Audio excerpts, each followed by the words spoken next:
কাচের পায়েস কখনো কি নাম শুনেছেন? খাওয়ার পর তো পুরাই প্রেমে পড়ে যাবেন। নরম তুলতুলে ঠান্ডা ঠান্ডা মজাদার এই পায়েসটা একবার যে খাবে সে প্রেমে পড়ে যেতে বাধ্য হবে, এতটাই মজাদার।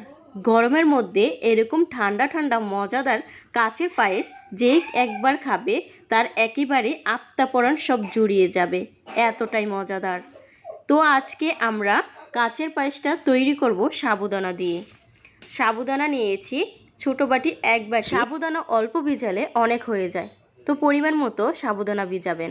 5 থেকে 10 মিনিটের মতো ভিজিয়ে রেখেছিলাম, ভিতর পর্যন্ত নরম হয়ে গেছে। স্বাদ মতো লবণ দিয়ে জাস্ট দুটো একদম আঠালোভাবে তৈরি করে নিয়েছি।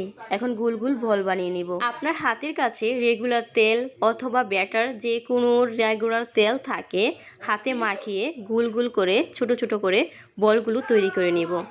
তারপর চুলাতে গরম দুধ বসিয়ে দিয়েছি।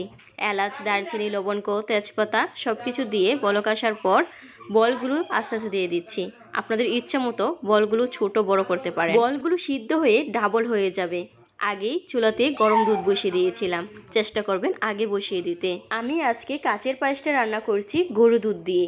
আপনারা চাইলে প্যাকেটের দুধ অথবা গুঁড়া দুধ দিয়ে কাচের পায়েসটা রান্না করতে পারেন। 10 থেকে 15 মিনিটের মতো দুধ ঘন তৈরি করে নিয়েছি। সাবুদানাগুলো যখন কাচের মতো হয়েছে তখন চিনি দিয়ে চুলা থেকে নামিয়ে নর্মাল ফ্রিজে কিছুক্ষণের জন্য রেখে দিয়েছিলাম।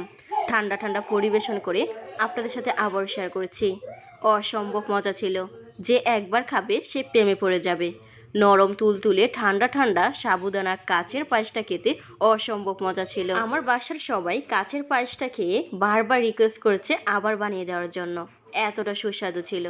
একবার হলো বাসায় ট্রাই করে দেখবেন, অনেক সুস্বাদু, অনেক মজা, এতটাই মজাদার একদম কলিজা ঠান্ডা করার মতো। আল্লাহ হাফেজ।